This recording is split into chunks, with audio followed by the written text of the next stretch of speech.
Hello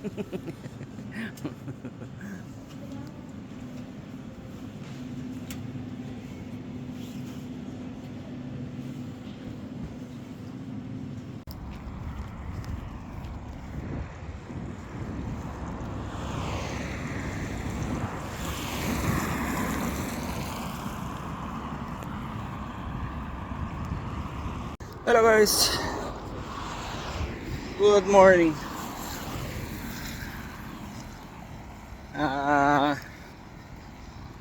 Punta muna tayo sa school ng anak ko kasi meron siyang medical check-up. So magkakaroon siya ng general medical check-up para sa school niya. Samahan niyo ako guys para sa araw na ito. Okay. Malalakad lang din naman eh. So walang problema. 10 minutes na lakarin. Okay na yun.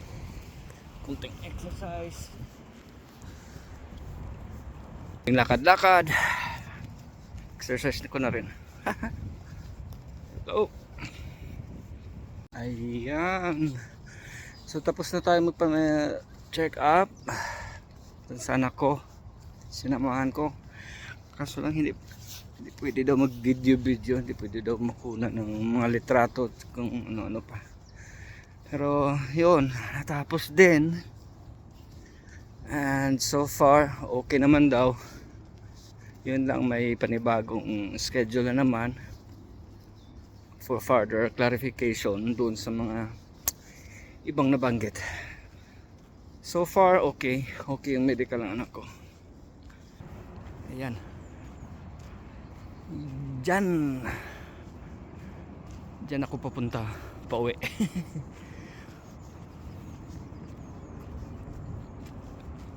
Ayan. So ang sabi daw okay naman yung pandinig, yung lahat-lahat na pandinig, yung vision.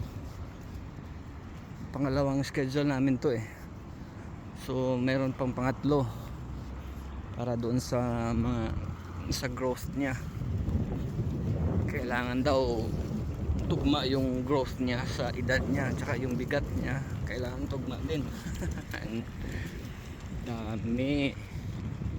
dami pa kailangan gawin. So meron pang x-ray na gagawin.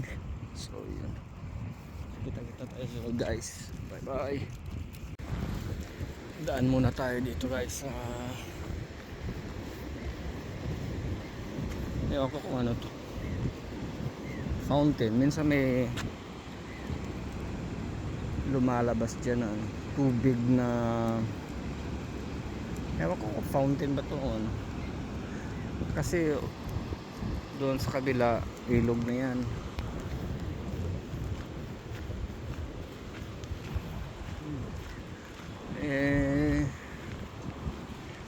Katabi lang pag galing doon sa taas yung tubig galing sa ilog,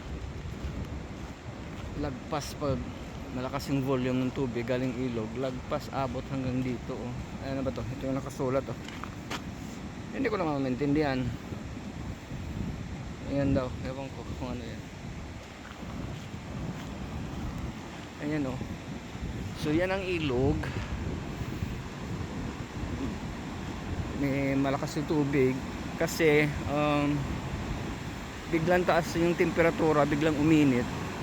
So yung mga snow sa taas doon sa mga ano nila nalulusaw, kaya napupunta sa ilog. Kaya yan, malakas yung volume ng tubig sa ilog, kaya abot hanggang dyan.